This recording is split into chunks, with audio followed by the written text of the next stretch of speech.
நண்பர்கள் அனைவருக்கும் வணக்கம்.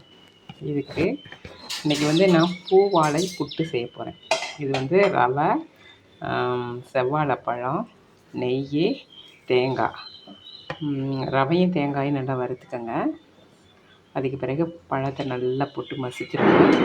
சர்க்கரை சேர்த்துருக்கேன், நாட்டு சர்க்கரை. இதை நம்ம வாழை இலையில் செய்யும் பொழுது ரொம்ப வாசமாகவும் நல்லாவும் இருக்கும். இன்றைக்கி இலை இல்லை, அதனால் பட்டர் பேப்பரில் தான் நான் ட்ரை பண்ணியிருக்கேன். பாருங்கள், இந்த மாதிரி சீட்டு கட் பண்ணிட்டு தான் எடுத்துருக்கேன். ஒட்டுன்னெலாம் பயப்பட வேணாம், ஒட்டாது, ரொம்ப நல்லா வரும். பாருங்கள், இதுதான் பட்டர் சீட்டு எடுத்து ஸ்கொயராக கட் பண்ணிவிட்டு பாருங்கள், சாஃப்டாக இருக்கும். குட்டீஸும் கொடுக்கலாம், ஸ்கூல் ஸ்நாக்ஸாகவும் கொடுக்கலாம், ரொம்ப நல்லாயிருக்கும். நான் இன்றைக்கி செவ்வாழை போட்டிருக்கேன். நீங்கள் எந்த பழம் வேணாலும் யூஸ் பண்ணலாம். பூவம்பழம், ரஸ்தாளி.